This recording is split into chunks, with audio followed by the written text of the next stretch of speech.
Assalamualaikum warahmatullahi wabarakatuh. Perkenalkan, kami dari kelompok 6 mata kuliah landasan pendidikan.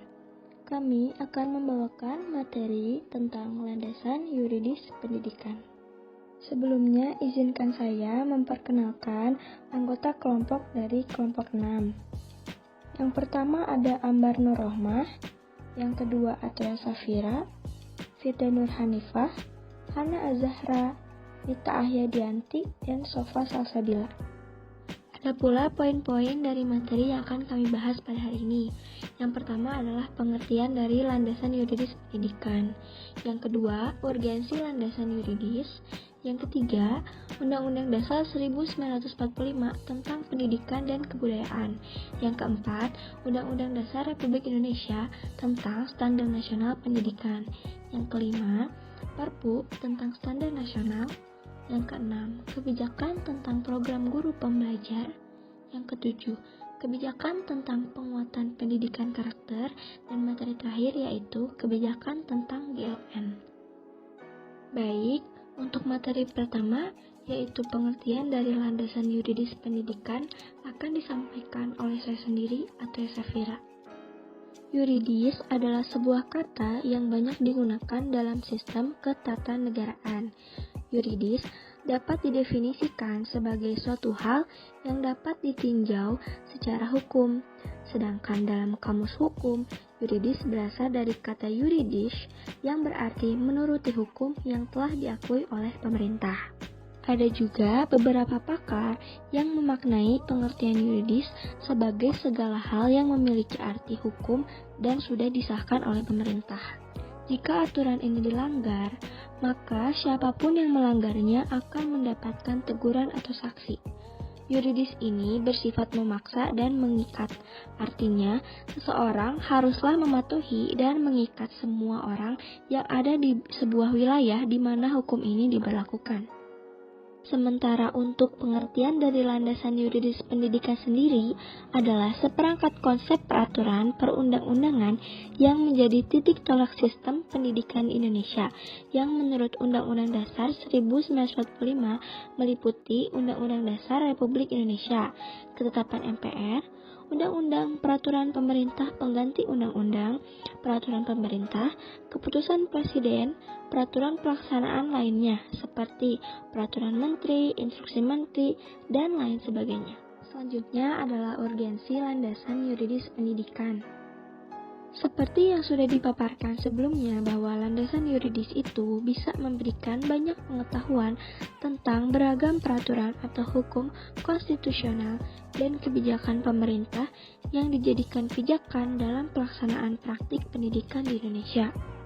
Melalui pengetahuan yang mendalam tentang landasan yuridis pendidikan, mahasiswa keguruan dan kependidikan akan memiliki pegangan yang kuat dalam melaksanakan praktik pendidikan kelak, baik sebagai pendidik maupun tenaga kependidikan.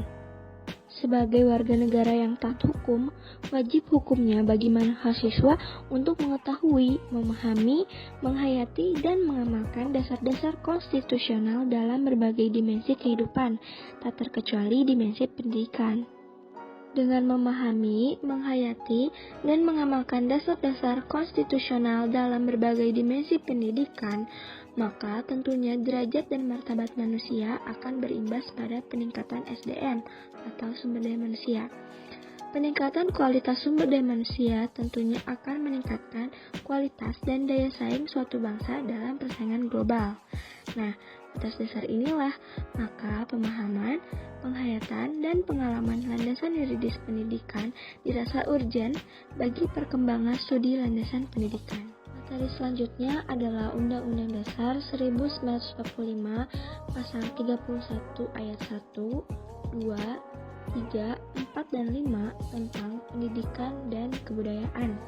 Undang-Undang Dasar Negara Republik Indonesia tahun 1945 atau disingkat UUD 1945 adalah hukum dasar tertulis konstitusi pemerintah negara Republik Indonesia saat ini.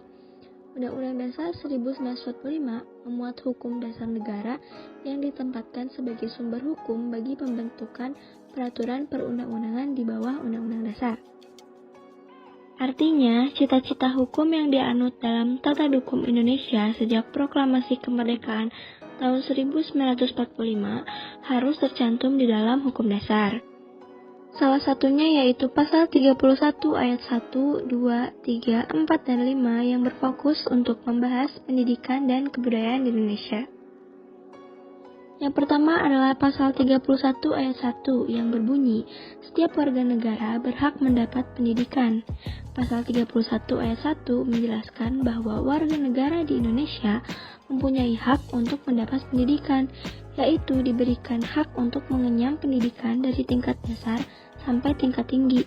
Karena hal ini sesuai dengan tujuan negara Indonesia, yaitu untuk mencerdaskan kehidupan bangsa.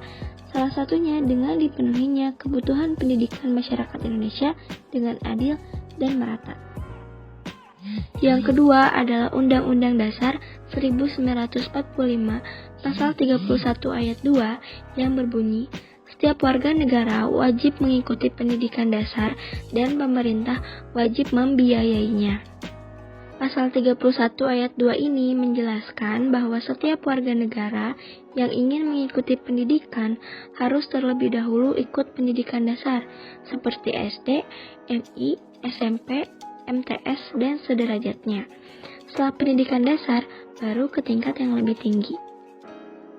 Dalam mengikuti pendidikan dasar, pemerintah wajib membiayainya sampai warga negara tersebut menyelesaikan pendidikan dasarnya. Yang ketiga adalah Undang-Undang Dasar 1945 pasal 31 ayat 3 yang berbunyi, pemerintah mengusahakan dan menyelenggarakan satu sistem pendidikan nasional yang meningkatkan keimanan dan ketakwaan serta akhlak mulia dalam rangka mencerdaskan kehidupan bangsa yang diatur dengan undang-undang. Pasal 31 ayat 3 ini menjelaskan bahwa pada awal pembentukannya, pendidikan bertujuan untuk meningkatkan dimensi moral, spiritual, dan religius dari peserta didik. Itu artinya, dalam pelaksanaan sistem pendidikan harus mengedepankan konten dan pelajaran yang bermuatan nilai-nilai keagamaan dan moral kebangsaan, agar peserta didik memiliki keimanan dan ketakwaan yang kuat, serta berakhlak mulia. Selanjutnya adalah Undang-Undang Dasar 1945 pasal 31 ayat 4 yang berbunyi, negara memprioritaskan anggaran pendidikan sekurang-kurangnya 20% dari anggaran pendidikan dan belanja negara, serta dari anggaran pendapatan dan belanja daerah untuk memenuhi kebutuhan penyelenggaraan pendidikan nasional. Pasal 31 ayat 4 ini menjelaskan bahwa negara memprioritaskan penyediaan anggaran biaya untuk pendidikan minimal 20% dari pendapatan dan belanja negara, serta dari pendapatan dan belanja daerah. Artinya, pemerintah sudah mengoptimalkan anggaran pendidikan sebaik mungkin. Salah satu cara pemerintah dalam mengoptimalkan anggaran pendidikan yaitu dengan adanya program beasiswa, pengembangan penelitian di bidang pendidikan, sertifikasi guru, serta operasional lainnya untuk menunjang pelaksanaan sistem pendidikan secara optimal. Yang terakhir adalah Undang-Undang Dasar 1945 pasal 31 ayat 5 yang berbunyi, pemerintah memajukan ilmu pengetahuan dan teknologi dengan menjunjung tinggi nilai-nilai agama dan persatuan bangsa untuk kemajuan peradaban serta kesejahteraan umat manusia. Pasal 31 ayat 5 ini menjelaskan bahwa pemerintah dalam mencerdaskan bangsa melalui pendidikan, yaitu dengan memajukan ilmu pengetahuan dan teknologi dengan menjunjung tinggi pendidikan agama. Karena dari agamalah tercipta keimanan, ketakwaan, dan akhlak yang mulia, sehingga dapat memajukan kesejahteraan manusia yang beradab. Cukup sekian materi yang bisa saya sampaikan. Materi selanjutnya akan dilanjutkan oleh rekan saya, Ambar Nurrohmah. Baik, terima kasih. Kali ini saya akan menjelaskan tentang Undang-Undang Dasar Republik Indonesia Nomor 20 Tahun 2003 tentang Sistem Pendidikan Nasional. Undang-Undang Sistem Pendidikan Nasional Nomor 20 Tahun 2003 merupakan undang-undang yang mengatur sistem pendidikan yang ada di Indonesia.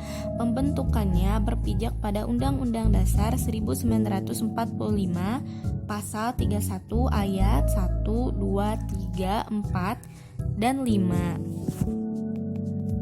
Undang-Undang Republik Indonesia Nomor 20 Tahun 2003 mengandung beberapa poin penting yang merepresentasikan pelaksanaan sistem pendidikan nasional secara sistemik. Adapun beberapa poinnya yaitu definisi pendidikan.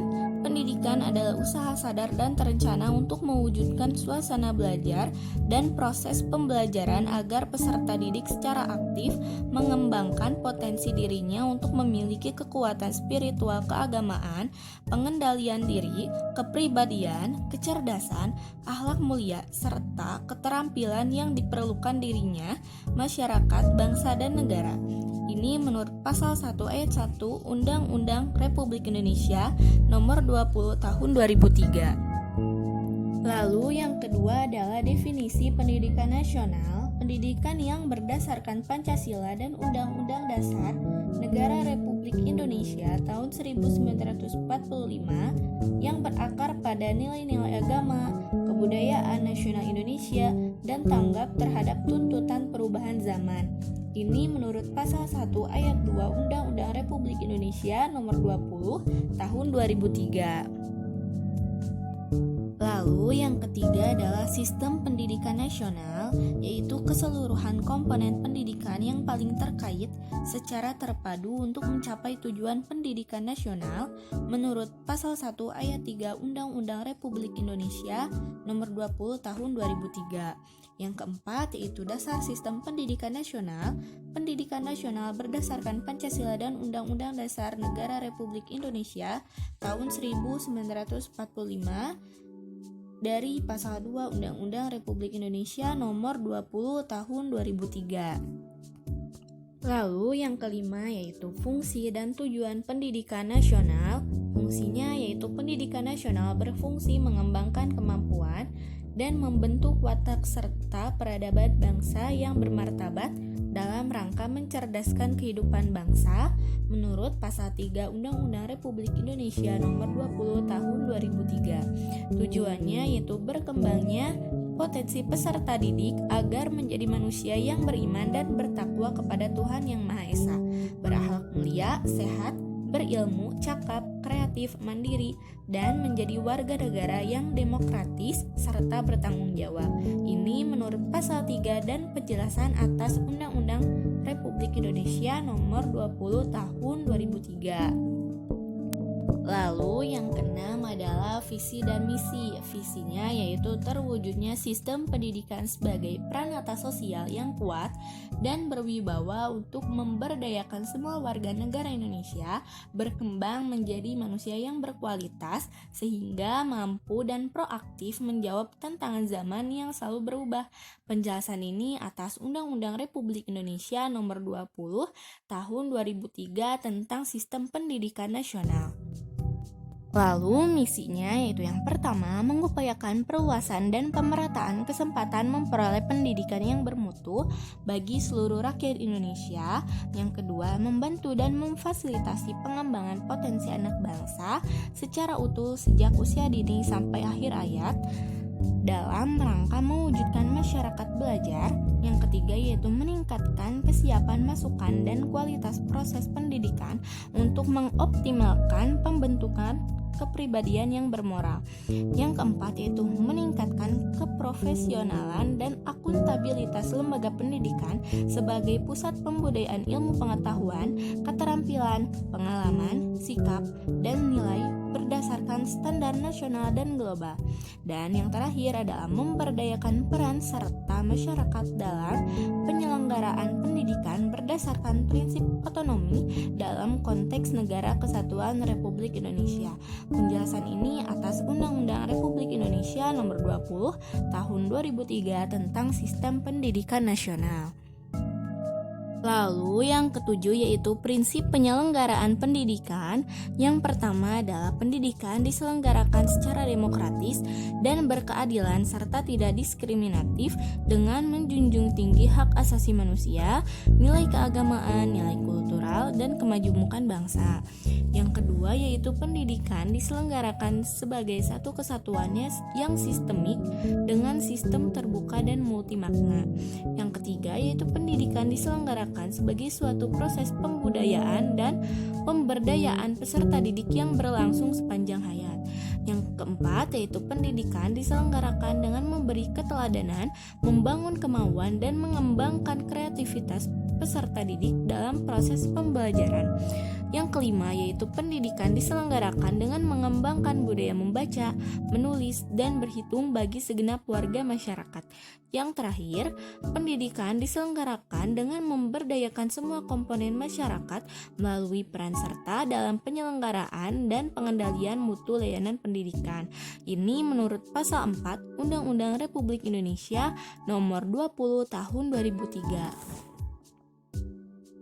Yang kedelapan yaitu hak dan kewajiban warga negara, orang tua, masyarakat, dan pemerintah. Hak warga negara yaitu tiap-tiap warga negara berhak mendapat pendidikan. Ini pada pasal 31 ayat 1 Undang-Undang Dasar 1945. Nah, untuk haknya ada pada pasal 5 Undang-Undang Republik Indonesia Nomor 20 Tahun 2003. Ayat 1 menyatakan bahwa setiap warga negara mempunyai hak yang sama untuk memperoleh pendidikan yang bermutu. Ayat 2-nya menyatakan bahwa warga negara yang mempunyai kelainan fisik, emosional, mental, intelektual, dan atau sosial berhak memperoleh pendidikan khusus. Untuk ayat 3-nya, warga negara di daerah terpencil atau terbelakang serta masyarakat adat yang terpencil berhak memperoleh pendidikan layanan khusus. Nah, kewajiban warga negaranya yaitu setiap warga negara wajib mengikuti pendidikan dasar dan pemerintah wajib membiayainya. Ini tercantum dalam pasal 31 ayat 2 Undang-Undang Dasar 1945. Lalu ada juga pada pasal 6 Undang-Undang Republik Indonesia tahun 2003 yang menyatakan bahwa setiap warga negara yang berusia 7 sampai dengan 15 tahun wajib mengikuti pendidikan dasar. Nah, ayat keduanya menyatakan setiap warga negara bertanggung jawab terhadap keberlangsungan penyelenggaraan pendidikan. Lalu ada hak dan kewajiban orang tua. Hak orang tua yaitu berperan serta dalam memilih satuan pendidikan dan memperoleh informasi tentang perkembangan pendidikan anaknya. Kewajibannya yaitu orang tua dari anak usia wajib belajar berkewajiban memberikan pendidikan dasar kepada anaknya. Ini tercantum dalam pasal 7 Undang-Undang Republik Indonesia Nomor 20 Tahun 2003. Selanjutnya ada hak dan kewajiban masyarakat. Masyarakat berhak berperan serta dalam perencanaan, pelaksanaan, pengawasan, dan evaluasi program pendidikan. Ini pada pasal 8 dan pasal 9-nya yaitu masyarakat berkewajiban memberikan dukungan sumber daya dalam penyelenggaraan pendidikan. Nah, ini tercantum dalam pasal 8 dan pasal 9 Undang-Undang Republik Indonesia tahun 2003. Lalu, kewajiban negara yaitu negara memprioritaskan anggaran pendidikan sekurang-kurangnya 20% dari anggaran pendapatan dan belanja negara, serta dari anggaran pendapatan dan belanja daerah untuk memenuhi kebutuhan penyelenggaraan pendidikan nasional. Ini tercantum dalam pasal 31 ayat 4 Undang-Undang Dasar 1945. Lalu, ada hak dan kewajiban pemerintah dan pemerintah daerah, yaitu haknya pemerintah dan pemerintah daerah berhak mengarahkan, membimbing, membantu, dan mengawasi penyelenggaraan pendidikan sesuai dengan peraturan perundang-undangan yang berlaku. Ini tercantum dalam pasal 10 ayat pasal 10 Undang-Undang Republik Indonesia Nomor 20 Tahun 2003. Nah, untuk Untuk kewajibannya, pada pasal 31 ayat 2 Undang-Undang Dasar 1945, pemerintah mempunyai kewajiban untuk membiayai pendidikan dasar bagi setiap warga negara. Nah, pasal 31 ayat 5 Undang-Undang Dasar 1945, pemerintah memajukan ilmu pengetahuan dan teknologi dengan menjunjung tinggi nilai-nilai agama dan persatuan bangsa untuk kemajuan peradaban serta kesejahteraan umat manusia. Lalu yang kesembilan ada peserta didik. Peserta didik adalah anggota masyarakat yang berusaha mengembangkan potensi diri melalui proses pembelajaran yang tersedia pada jalur, jenjang, dan jenis pendidikan tertentu. Ini pada pasal 1 ayat 4 Undang-Undang Republik Indonesia Nomor 20 Tahun 2003. Hak peserta didik termaktub dalam pasal 12 ayat 1 Undang-Undang Republik Indonesia Nomor 20 Tahun 2003 bahwa setiap peserta didik pada setiap satuan pendidikan berhak yang pertama mendapatkan pendidikan agama sesuai dengan agama yang dianutnya dan diajarkan oleh pendidik yang seagama. Yang kedua yaitu mendapatkan pelayanan pendidikan sesuai dengan bakat, minat, dan kemampuannya. Yang ketiga mendapatkan beasiswa bagi yang berprestasi yang orang tuanya tidak mampu membiayai pendidikannya dan sebagainya. Kewajiban peserta didik termaktub dalam pasal 12 ayat 2 bahwa setiap peserta didik berkewajiban 1.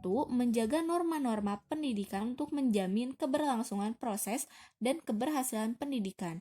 Yang kedua yaitu ikut menanggung biaya penyelenggaraan pendidikan kecuali bagi peserta didik yang dibebaskan dari kewajiban tersebut sesuai dengan peraturan perundang-undangan yang berlaku.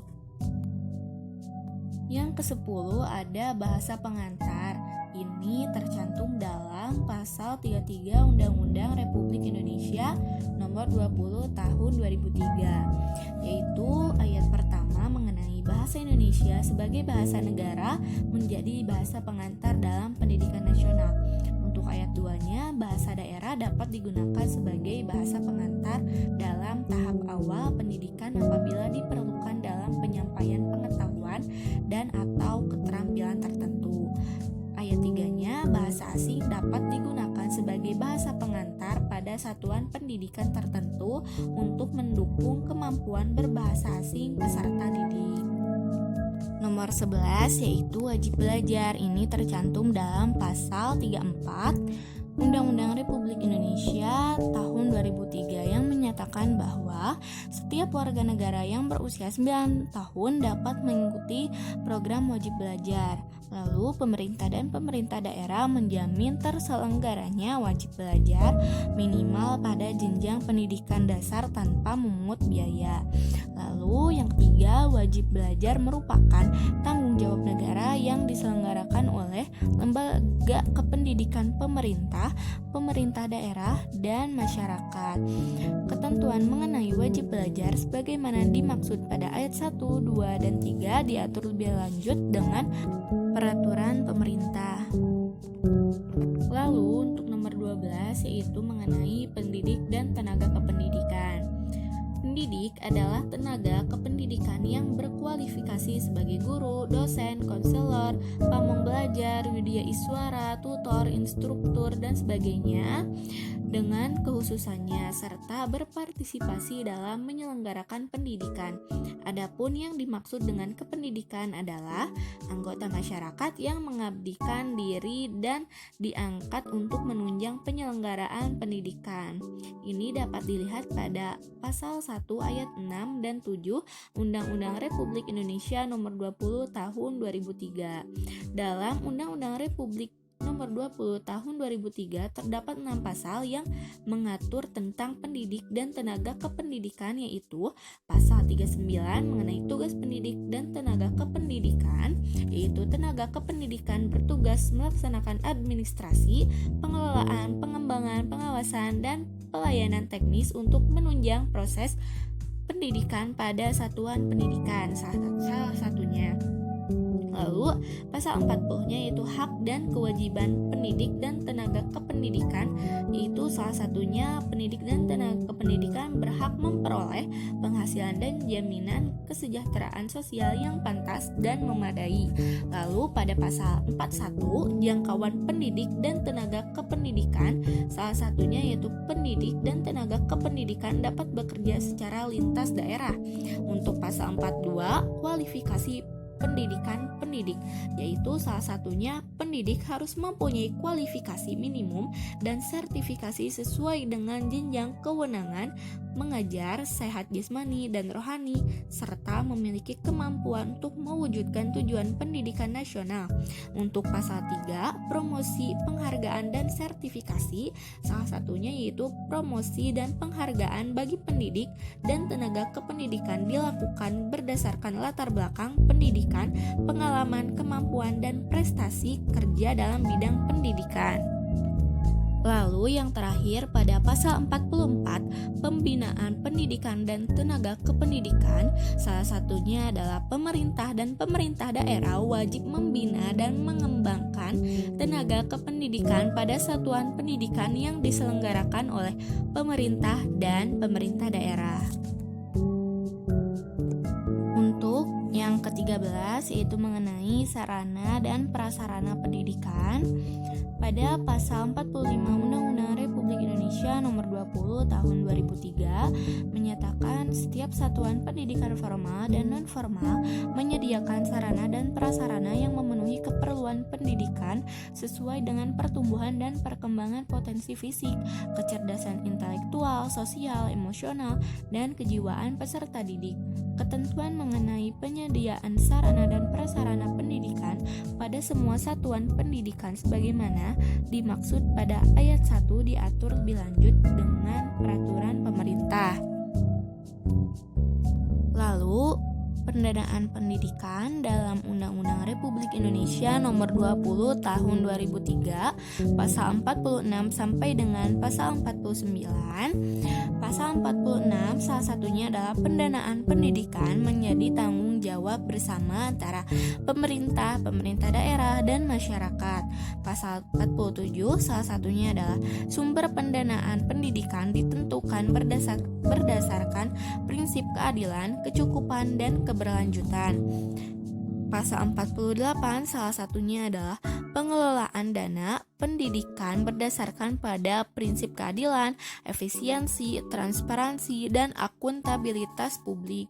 Dan yang terakhir yaitu pasal 49, salah satunya adalah dana pendidikan selain gaji pendidik dan biaya pendidikan kedinasan dialokasikan minimal 20% dari anggaran pendapatan dan belanja negara atau APBN pada sektor pendidikan dan minimal 20% dari anggaran pendapatan dan belanja daerah atau APBD.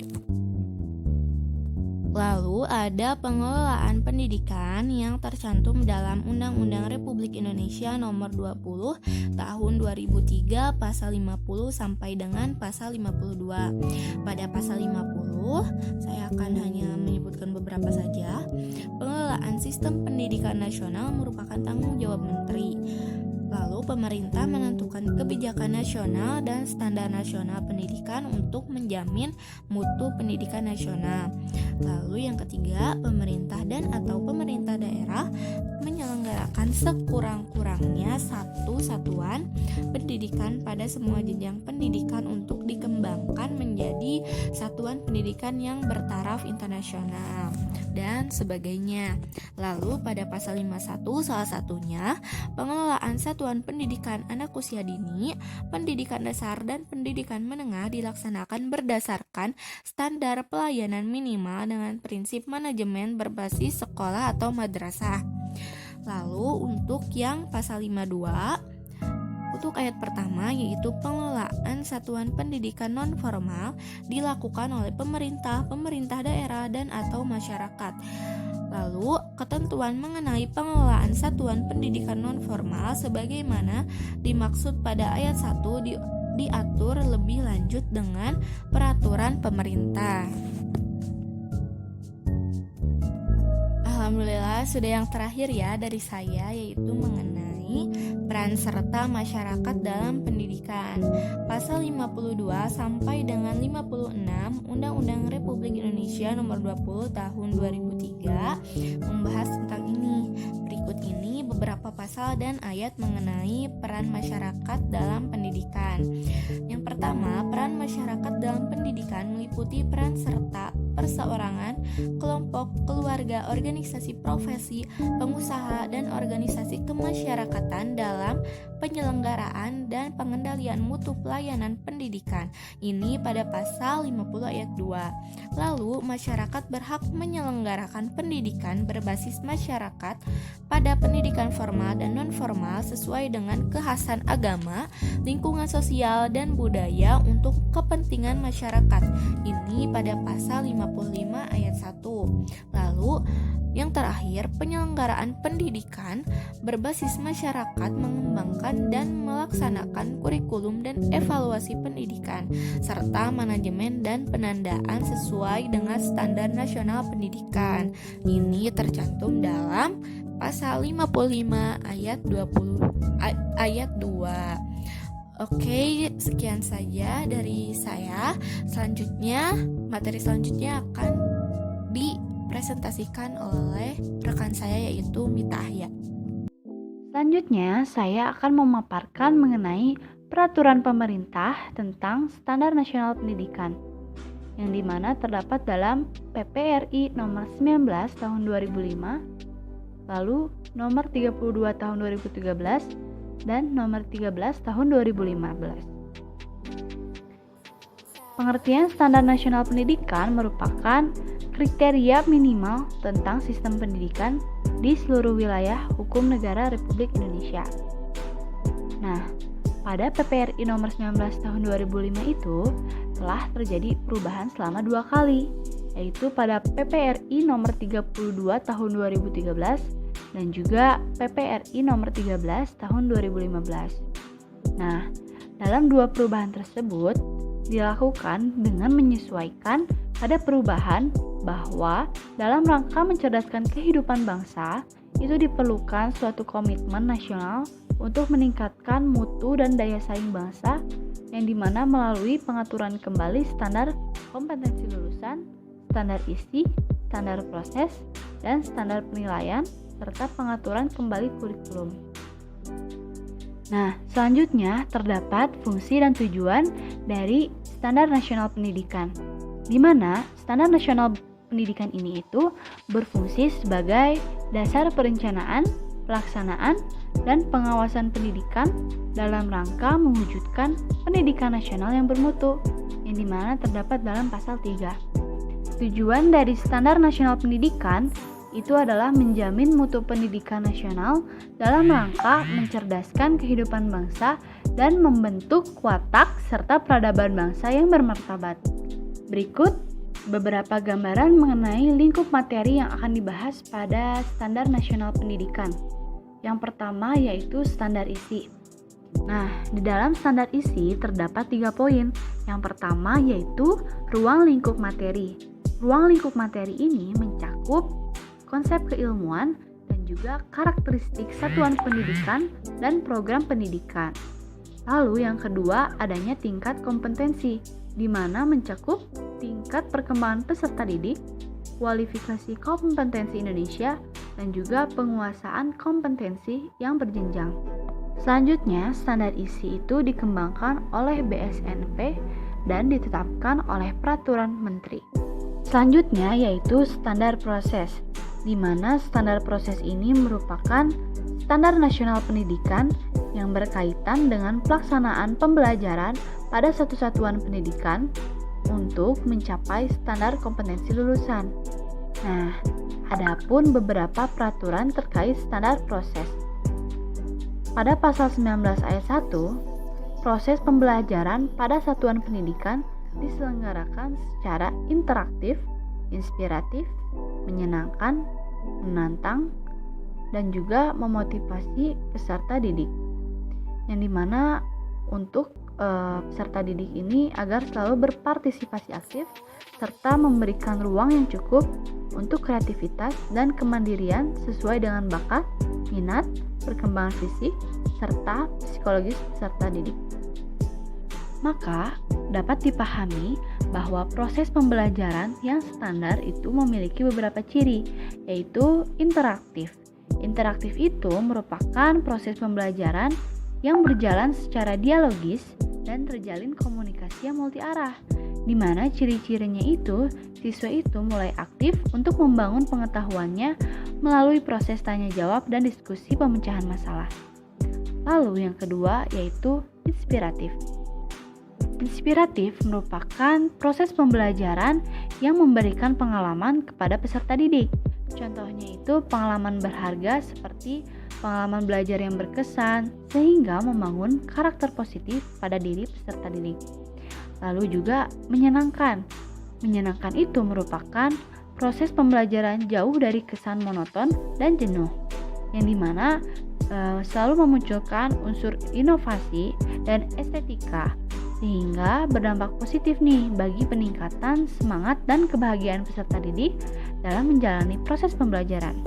Selain menyenangkan, ada juga ciri-cirinya yaitu menantang, di mana menantang ini merupakan proses pembelajaran yang selalu memancing kuriositas peserta didik dalam mempelajari sesuatu, atau alur pembelajaran terkadang sulit ditebak, sehingga memotivasi peserta didik untuk membangun pengetahuannya secara mandiri.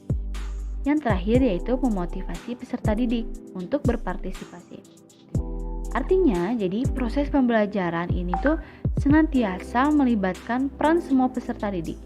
Terkadang dibentuk dalam aktivitas pembelajaran yang kooperatif, atau setiap peserta didik memiliki tanggung jawab terhadap kelompok belajarnya, sehingga terdapat iklim ketergantungan sosial yang positif. Selanjutnya, pada ayat 2 atau poin 2 ini, perencanaan proses pembelajaran itu harus disusun secara sistematis dan terstruktur dengan memuat komponen pembelajaran mulai dari tujuan, isi, metode, media, langkah-langkah KBM, dan evaluasi. Selanjutnya yaitu standar kompetensi lulusan, di mana disebutkan pada pasal 25 ayat 1, yaitu standar kompetensi lulusan digunakan sebagai pedoman penilaian dalam penentuan kelulusan peserta didik dari satuan pendidikan. Dan juga terdapat pada pasal 26. Pasal 26 ayat 1 menyebutkan bahwa standar kompetensi lulusan itu pada jenjang pendidikan bertujuan untuk meletakkan dasar kecerdasan, pengetahuan, kepribadian, akhlak mulia, serta keterampilan untuk hidup mandiri dan mengikuti pendidikan yang lebih lanjut. Selanjutnya yaitu adanya standar pendidik dan tenaga kependidikan. Standar pendidik dan tenaga kependidikan ini merupakan kriteria standar mengenai kualifikasi pendidikan seorang pendidik atau tenaga kependidikan, baik selama prajabatan atau juga dalam jabatannya. Pada pasal 28 ayat 3, kompetensi sebagai agen pembelajaran atau guru profesional itu meliputi 4 kompetensi. Yang pertama itu kompetensi pedagogik, merupakan kemampuan guru yang berkenaan dengan pemahaman multidimensi terhadap karakteristik peserta didik, baik dari dimensi filosofis, psikologis, sosial, dan juga budaya. Dan juga kemampuan guru dalam merancang dan melaksanakan proses pembelajaran yang mendidik sesuai dengan teori-teori belajar yang relevan. Selanjutnya yaitu kompetensi kepribadian, di mana kemampuan personal yang mencerminkan kepribadian yang stabil, sesuai dengan norma hukum, norma sosial, dan juga konsistensi dalam bertindak. Dan juga kepribadian yang dewasa, artinya memiliki kemandirian dalam bertindak. Dan juga yang berwibawa, maksudnya itu memiliki perilaku yang berpengaruh positif terhadap peserta didik dan disegani. Selanjutnya yaitu kompetensi profesional, di mana merupakan kemampuan yang berkenaan dengan penguasaan materi pembelajaran. Dan yang terakhir, kompetensi sosial. Kompetensi sosial ini Kompetensi sosial merupakan kemampuan pendidik atau guru sebagai bagian dari masyarakat untuk berkomunikasi dan bergaul secara efektif dengan peserta didik.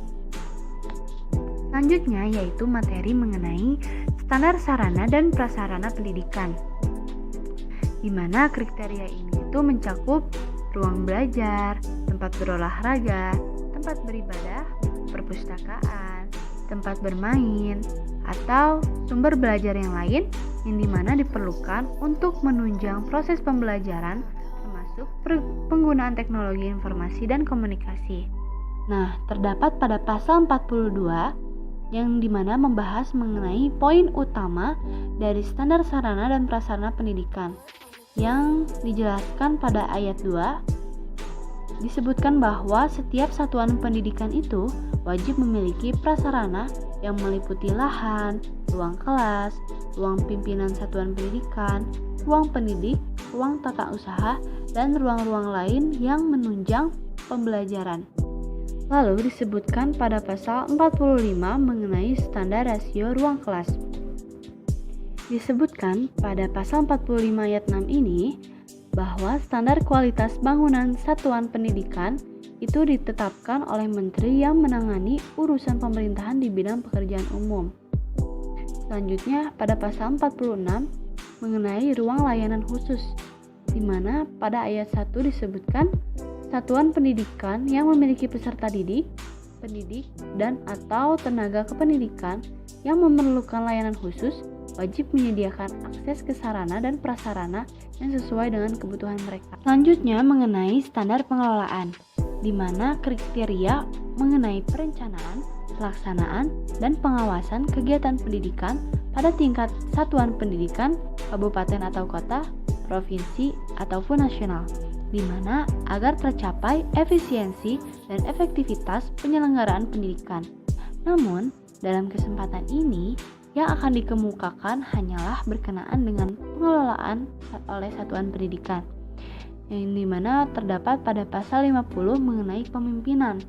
Pada ayat 1 disebutkan bahwa setiap satuan pendidikan dipimpin oleh seorang kepala satuan pendidikan sebagai penanggung jawab pengelolaan pendidikan. Selanjutnya terdapat pada pasal 51 mengenai pengambilan keputusan. Nah, disebutkan pada ayat 1, pengambilan keputusan pada satuan pendidikan dasar dan menengah di bidang akademik dilakukan oleh rapat Dewan Pendidik. Selanjutnya yaitu pasal 52 mengenai pedoman, disebutkan pada ayat 1 bahwa setiap satuan pendidikan harus mempunyai pedoman yang mengatur tentang kurikulum, kalender pendidikan atau akademik, struktur organisasi, pembagian tugas di antara tenaga pendidikan, peraturan akademik, tata tertib, kode etik, dan juga biaya operasional dalam bidang pendidikan. Lalu, pada pasal 54 mengenai pengelolaan satuan pendidikan, disebutkan pada ayat 1 bahwa pengelolaan satuan pendidikan dilaksanakan secara mandiri, efisien, efektif, dan juga akuntabel. Selanjutnya yaitu adanya standar pembiayaan. Standar pembiayaan ini merupakan kriteria mengenai komponen dan besarnya biaya operasi satuan pendidikan yang berlaku selama 1 tahun. Nah, terdapat pada pasal 62 ayat 1 menyebutkan bahwa pembiayaan pendidikan itu terdiri dari investasi, biaya operasi, dan biaya personal.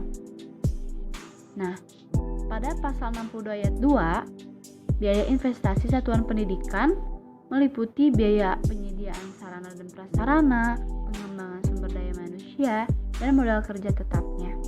Selanjutnya mengenai standar penilaian pendidikan, di mana kriteria mengenai mekanisme, prosedur, dan instrumen penilaian hasil belajar peserta didik.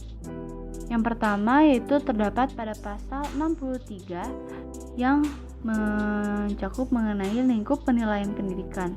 Pada ayat 1 disebutkan bahwa penilaian pendidikan pada jenjang pendidikan dasar dan menengah terdiri dari 3 poin, yaitu penilaian hasil belajar pendidik, penilaian hasil belajar oleh satuan pendidikan, dan penilaian hasil belajar oleh pemerintah.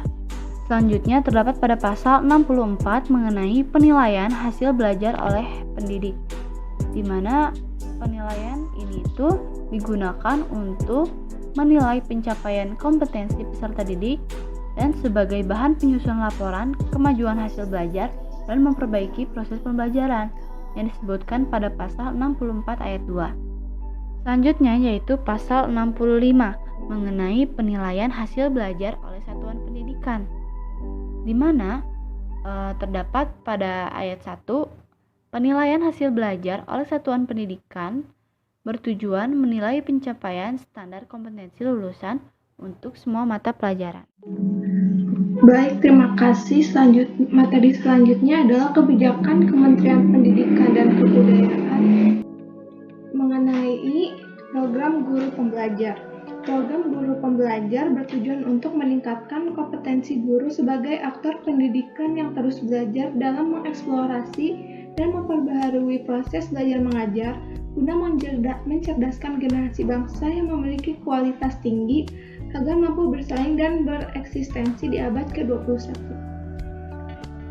Yang pertama adalah hakikat guru pembelajar.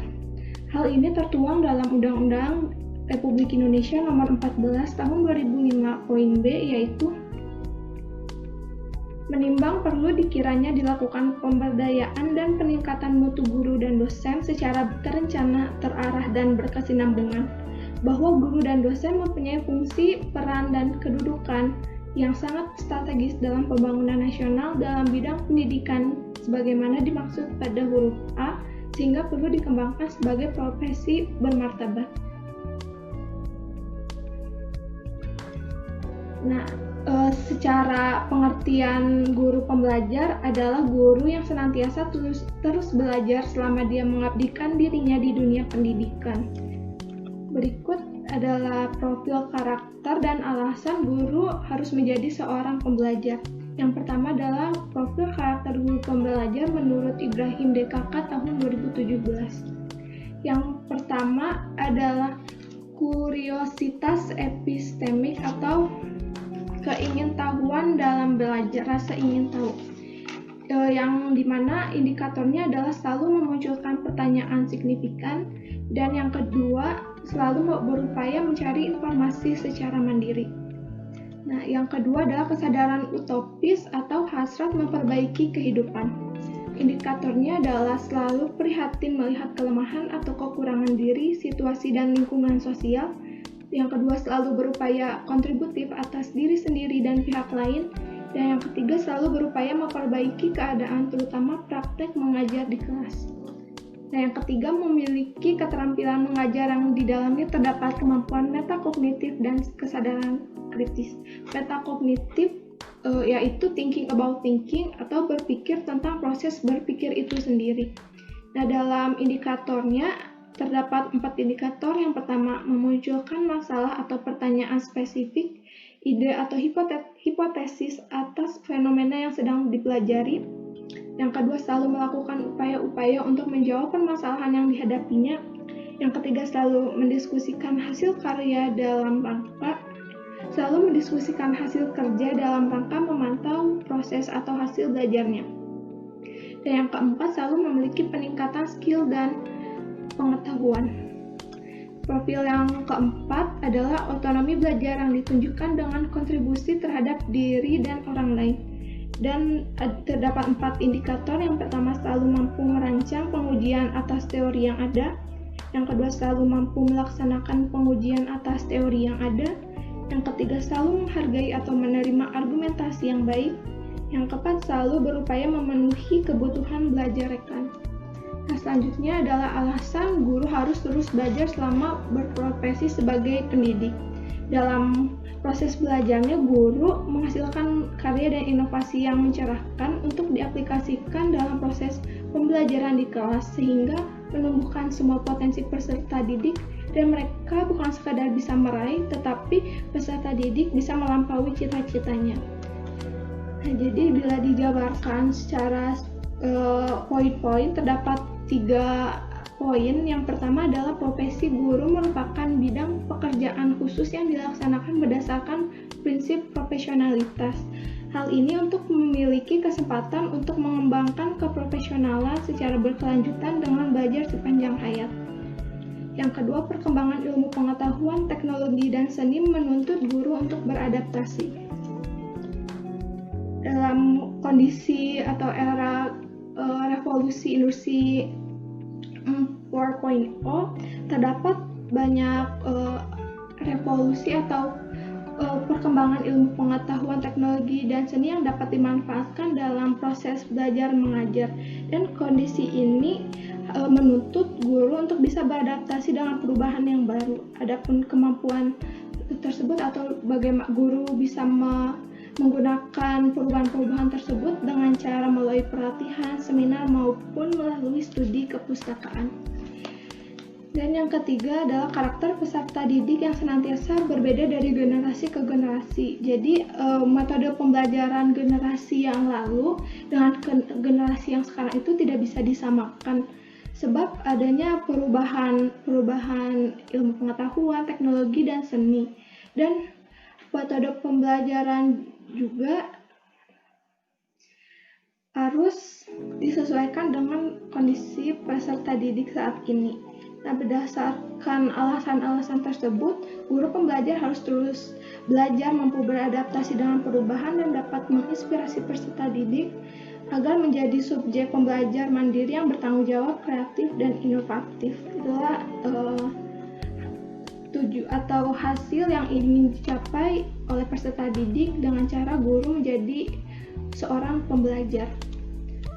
Yang kedua adalah program guru pembelajar.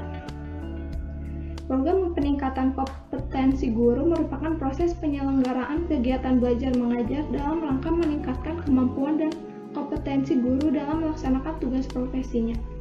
Peningkatan kemampuan tersebut mencakup kegiatan-kegiatan yang bertujuan untuk perbaikan pertumbuhan kemampuan, sikap, dan keterampilan.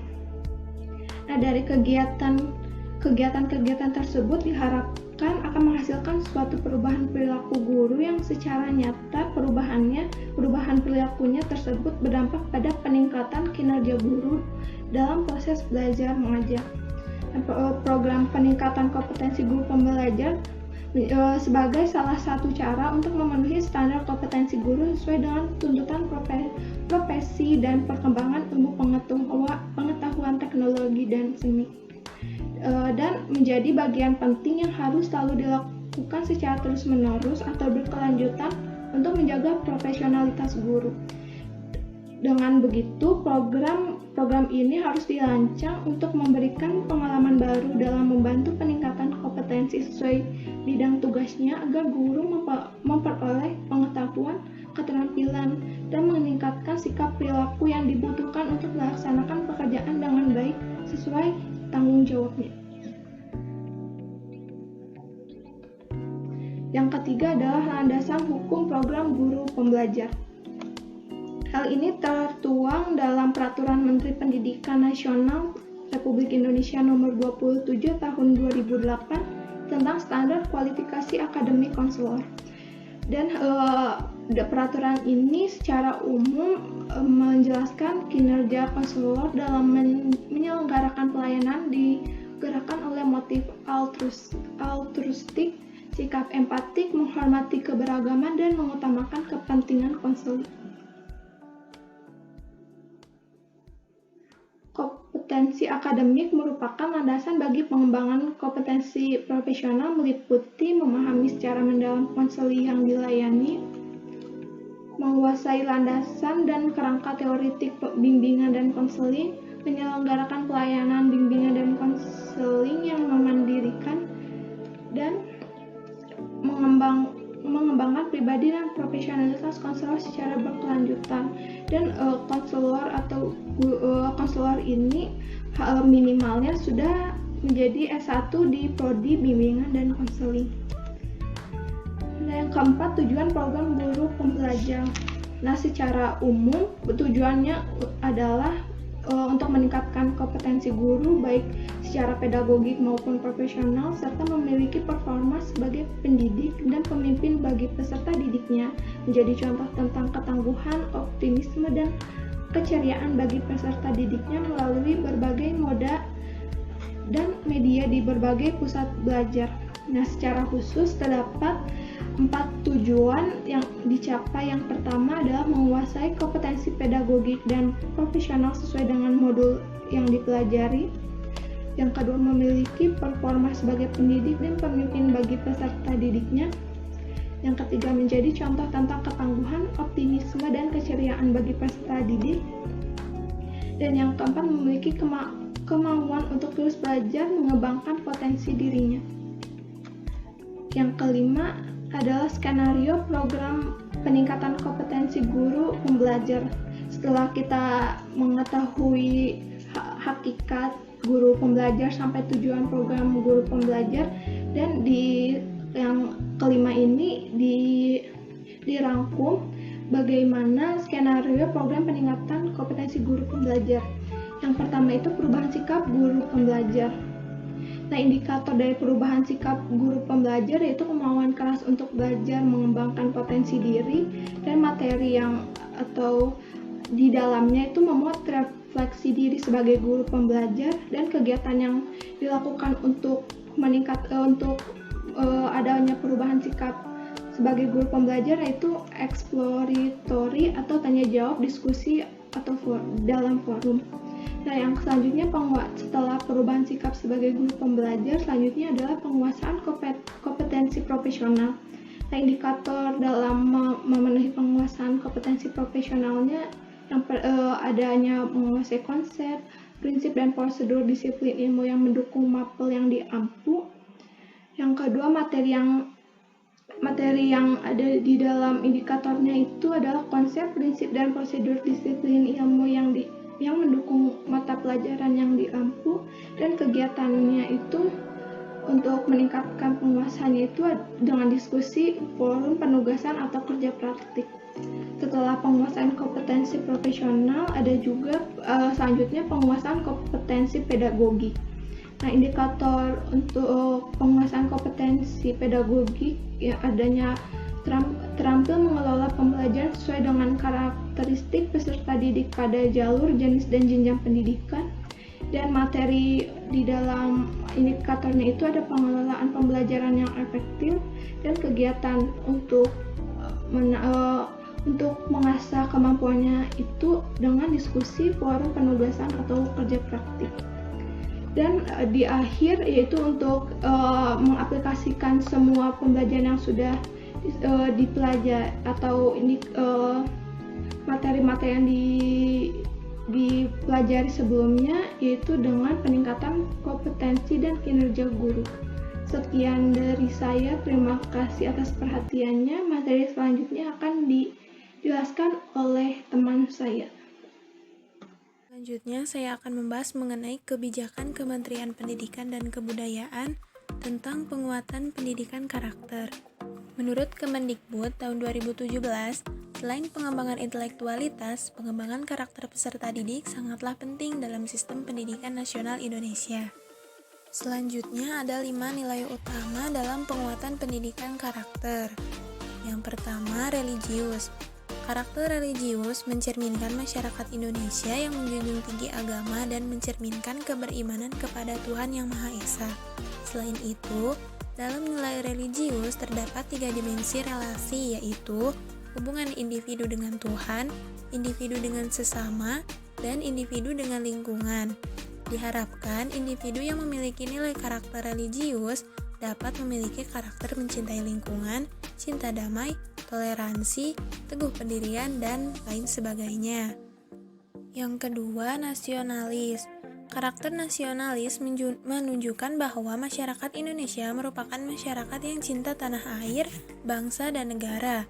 Diharapkan individu yang memiliki nilai karakter nasionalis dapat memiliki karakter menjaga kekayaan budaya dan bangsa, serta rela berkorban, cinta tanah air, taat hukum, dan lain sebagainya.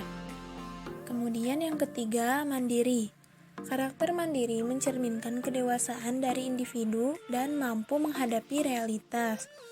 Nah, diharapkan individu yang memiliki nilai karakter mandiri dapat memiliki karakter kerja keras, kreatif, berani, tangguh, dan lain sebagainya. Yang keempat, gotong royong. Karakter gotong royong mencerminkan masyarakat Indonesia yang menjunjung tinggi nilai kerukunan. Diharapkan individu yang memiliki nilai karakter gotong royong dapat memiliki karakter kerjasama, musyawarah mufakat, solidaritas, empati, dan lain sebagainya. Yang kelima, integritas. Karakter integritas menunjukkan kedewasaan individu dalam mengolah pikiran, hati, dan tindakan. Diharapkan individu yang memiliki nilai karakter integritas dapat memiliki karakter tanggung jawab, anti korupsi, adil, cinta kebenaran, dan lain sebagainya. Selanjutnya, tujuan penguatan pendidikan karakter yang dikutip dari Kemendikbud 2017. Yang pertama, mengembangkan platform pendidikan nasional yang meletakkan nama dan nilai karakter sebagai jiwa atau generator utama penyelenggaraan pendidikan. Jadi, dalam pendidikan tersebut lebih menjunjung kepada nilai karakter. Yang kedua, membangun dan membekali generasi emas Indonesia 2045 dalam menghadapi dinamika perubahan di masa depan dengan keterampilan abad 21. Jadi, pengembangan dalam pendidikan itu tidak hanya mengenai intelektualitas, tetapi juga disertai dengan karakter yang mampu menghadapi dinamika perubahan di masa depan. Yang ketiga, mengembalikan pendidikan karakter sebagai ruh dan fondasi pendidikan melalui harmonisasi olah hati, olah rasa, olah pikir, dan olahraga. Yang keempat, merevitalisasi dan memperkuat kapasitas ekosistem pendidikan, yaitu kepala sekolah, guru, siswa, pengawas, dan komite sekolah. Nah, merevitalisasi dan memperkuat kapasitas ekosistem pendidikan yaitu untuk mendukung perluasan implementasi pendidikan karakter. Yang kelima, membangun jejaring pelibatan masyarakat atau publik. Membangun jejaring pelibatan masyarakat itu ditujukan sebagai sumber-sumber belajar di dalam dan di luar sekolah. Selanjutnya keenam, melestarikan kebudayaan dan jati diri bangsa Indonesia dalam mendukung Gerakan Nasional Revolusi Mental atau GNRM. Selanjutnya, fokus gerakan penguatan pendidikan karakter. Yang pertama, struktur program, meliputi kelas, ekosistem sekolah, dan penguatan kapasitas guru. Yang kedua, struktur kurikulum, meliputi pembentukan karakter yang terintegrasi dalam pembelajaran. Yang ketiga, struktur kegiatan, meliputi berbagai program dan kegiatan yang mencakup 4 dimensi pengolahan karakter yang oleh Ki Hajar Dewantara, yaitu olahraga, olah pikir, olah rasa, dan olah hati. Selanjutnya ada implementasi gerakan penguatan pendidikan karakter. Yang pertama ada PPK berbasis kelas. Dalam PPK berbasis kelas, terdapat pengintegrasian PPK dalam kurikulum. Jadi, dalam pengintegrasian PPK dalam kurikulum ini, pendidik menerapkan nilai-nilai utama PPK, yaitu religius, nasionalis, mandiri, gotong royong, dan integritas. Kemudian ada PPK melalui manajemen kelas. Dalam PPK melalui manajemen kelas ini, guru memiliki wewenang dalam proses pembelajaran untuk mengarahkan, membangun kultur pembelajaran, mengevaluasi, dan mengajak seluruh anggota kelas dalam membuat komitmen bersama agar proses pembelajaran lebih efektif. Selanjutnya, ada PPK melalui pilihan dan penggunaan metode pelajaran. Pada PPK melalui pilihan dan penggunaan metode pembelajaran, guru harus pandai dalam memilih agar metode pembelajaran yang digunakan secara tidak langsung menanamkan pembentukan karakter. Selanjutnya, PPK melalui pembelajaran tematis, yang merupakan suatu kegiatan pembelajaran yang dilakukan dengan memberikan waktu khusus untuk mengajarkan nilai-nilai tertentu. Selanjutnya ada gerakan literasi. Gerakan literasi ini merupakan kegiatan mengasah kemampuan mengakses, memahami, memanfaatkan informasi melalui kegiatan membaca, menulis, menyimak. Selanjutnya ada layanan bimbingan dan konseling. Peran guru bimbingan dan konseling tidak hanya berfokus pada anak yang bermasalah, melainkan membantu semua peserta didik dalam mengembangkan potensi yang meliputi aspek belajar, karir, pribadi, dan sosial. Yang kedua ada PPK berbasis budaya sekolah. PPK berbasis budaya sekolah merupakan kegiatan untuk menciptakan lingkungan sekolah yang mendukung PPK, yang melibatkan seluruh sistem, struktur, dan pelaku pendidikan di sekolah. Yang ketiga ada PPK berbasis masyarakat. Pelibatan masyarakat atau publik itu dibutuhkan, karena meskipun di sekolah kita sudah bertemu dengan berbagai macam karakter individu, tetapi ketika semakin dewasa kita akan masuk langsung kepada masyarakat yang cakupannya lebih beragam dan lebih luas. Dengan melibatkan masyarakat, bisa menjadi cara dalam penguatan pendidikan karakter. Terima kasih.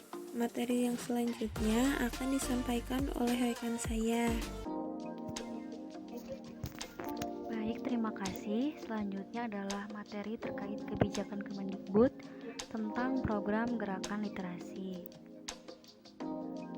Program Gerakan Literasi Nasional atau disingkat GLN merupakan upaya untuk mensinergikan semua potensi serta memperluas keterlibatan publik dalam pengembangan budaya literasi. Kegiatan ini diharuskan dilaksanakan secara masif, baik dalam lingkungan keluarga, sekolah, maupun masyarakat. Ini juga sebagai perwujudan pendidikan budi pekerti melalui program budaya literasi yang berlandaskan pada Peraturan Menteri Pendidikan dan Kebudayaan Nomor 23 Tahun 2015 tentang penumbuhan budi pekerti melalui kegiatan membaca. Nah, selanjutnya Gerakan Literasi Nasional ini memiliki tujuan utama, yaitu untuk menumbuh kembangkan budaya literasi pada ekosistem pendidikan, mulai dari keluarga, sekolah, hingga yang lebih luas yaitu masyarakat, dalam rangka pembelajaran sepanjang hayat sebagai upaya untuk meningkatkan kualitas hidup. Seperti yang kita ketahui bersama, literasi menjadi salah satu unsur penting dalam kemajuan sebuah negara dalam menjalani kehidupan di era globalisasi saat ini. Nah, program Gerakan Literasi Nasional ini memerlukan beberapa keterampilan. Keterampilan ini kemudian terbagi menjadi 6 dimensi literasi, yaitu yang pertama adalah literasi baca dan tulis. Literasi baca dan tulis maksudnya adalah pengetahuan dan kecakapan untuk membaca, menulis, mencari, menelusuri, mengolah, dan memahami informasi untuk kemudian dianalisis, ditanggapi, menggunakan teks tertulis untuk mencapai suatu tujuan, mengembangkan pemahaman dan potensi, serta untuk berpartisipasi di lingkungan sosial. Nah, kemudian yang kedua ada literasi numerasi. Seperti namanya yaitu numerasi yang berarti angka, literasi numerasi adalah pengetahuan dan kecakapan untuk bisa memperoleh, menginterpretasikan, menggunakan dan mengomunikasikan berbagai macam angka dan simbol matematika, atau juga berbagai bentuk grafik, tabel, bagan, dan lain-lain untuk mengambil sebuah keputusan dan memperoleh informasi. Nah, selanjutnya yang ketiga ada literasi sains. Literasi sains adalah pengetahuan dan kecakapan ilmiah untuk mampu mengidentifikasi pertanyaan, memperoleh pengetahuan baru, menjelaskan fenomena ilmiah, serta mengambil simpulan berdasarkan fakta. Artinya adalah ketika kita melihat fenomena alam yang terjadi di sekitar kita, kemudian kita analisis, kemudian kita menemukan fakta, memahami karakteristik, serta membangun kesadaran bagaimana sains dan teknologi membentuk lingkungan alam, intelektual, dan budaya. Nah, selanjutnya yang keempat ada literasi digital. Sesuai dengan perkembangan zaman yang kian hari teknologi kian maju, literasi digital adalah pembangunan, pengetahuan, dan kecakapan untuk menggunakan media digital seperti alat komunikasi atau bisa juga jaringan dalam menemukan, mengevaluasi, menggunakan, membuat informasi dan memanfaatkannya secara sehat, bijaksana, cermat, tepat, dan patut hukum dalam rangka membina komunikasi dan interaksi dalam kehidupan sehari-hari yang baik dan benar. Kemudian yang kelima ada literasi finansial. Yang dimaksudkan adalah sebuah pengetahuan dan kecakapan untuk mengaplikasikan seperti pemahaman tentang konsep dan risiko, keterampilan, motivasi dan pemahaman agar dapat membuat keputusan yang efektif dalam konteks finansial untuk meningkatkan kesejahteraan finansial baik individu maupun sosial dan dapat berpartisipasi dalam lingkungan masyarakat. Selanjutnya yang keenam adalah literasi budaya dan kewargaan. Maksudnya, literasi budaya adalah pengetahuan dan kecakapan dalam memahami dan bersikap terhadap budaya Indonesia. Budaya Indonesia yang beragam itu kita akui sebagai identitas bangsa kita. Kemudian, selanjutnya adalah literasi kewargaan. Maksudnya adalah pengetahuan dan kecakapan dalam memahami hak dan kewajiban kita sebagai warga negara Indonesia. Nah, pembahasan berikutnya adalah ranah gerakan literasi nasional.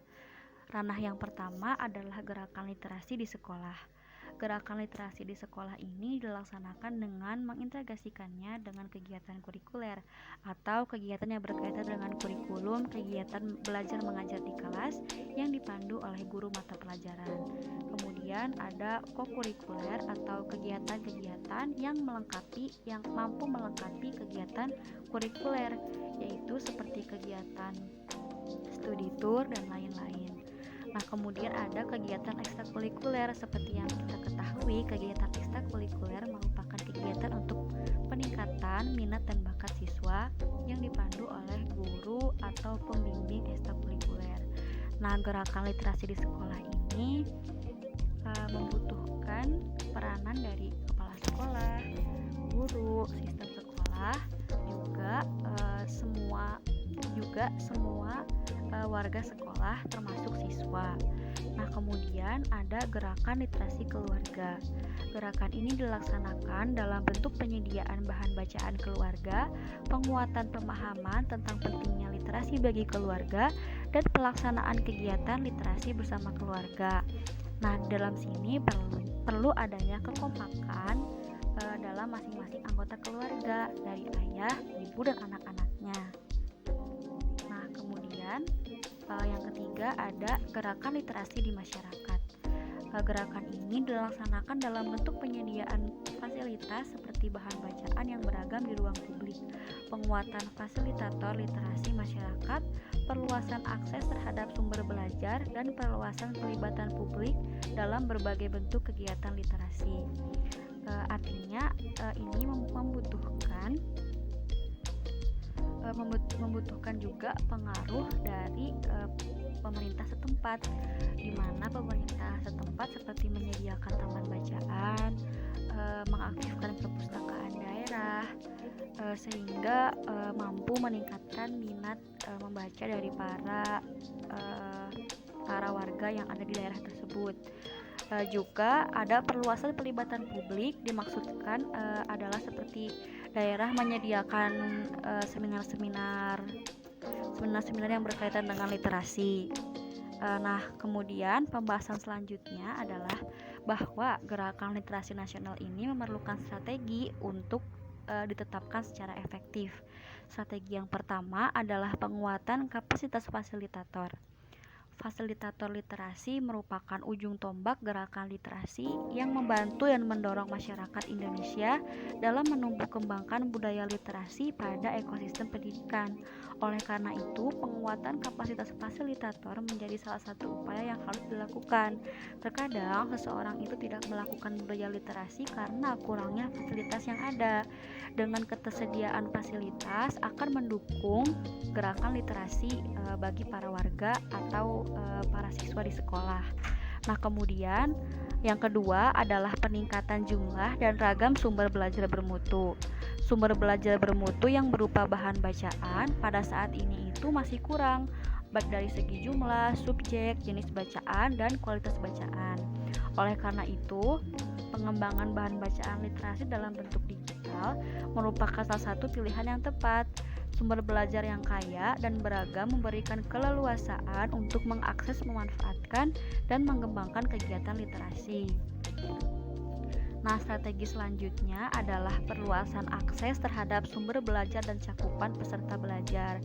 Seperti perpustakaan online ini ya, itu merupakan perluasan akses karena perpustakaan online ini dapat diakses oleh siapa saja, apalagi jika perpustakaan online ini itu dapat diakses secara gratis.